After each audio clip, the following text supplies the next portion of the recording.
Сәлем достар, мен бүгін сіздермен өзбек халқындағы атауы гумма, яғни ливер дайындайтын боламын.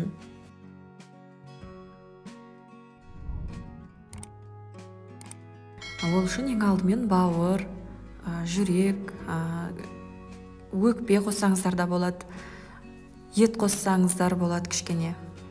Бәрін суға қосып, қайнатып аламыз. Оған дейін қамырын ашытып дайындаймыз. Жылы суға тұз, дрожжымызды қосып, ұнымызды салып, жақсылап қамыр илеп аламыз.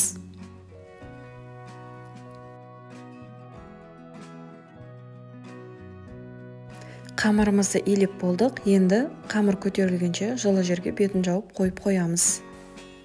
Бауыр етіміз пісті, енді судан сүзіп аламыз.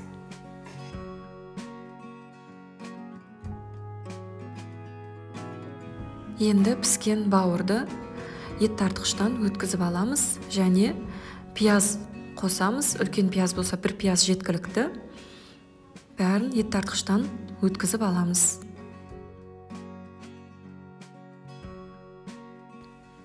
Бәрін өткізіп болдық. Енді піскен күрішті және тұз бұрышты қосып, жақсылап араластырып аламыз.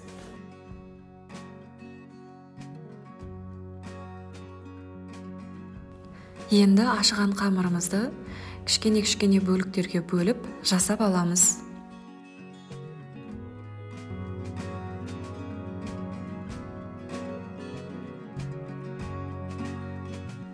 Бір қасық салма салып, бүгіп шығамыз. Мен сопақша түрде форма жасадым. Сіздер дөңгелек етіп жасасаңыздар да өз еріктеріңізде.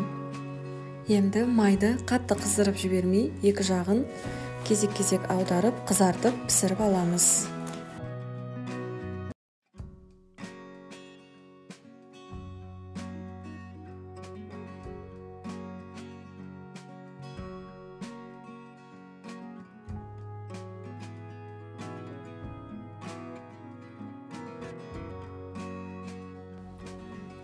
Осымен ливеріміз пісті.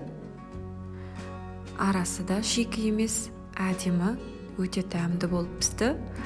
Сіздерде осы рецептпен жасап көруге кеңес беремін.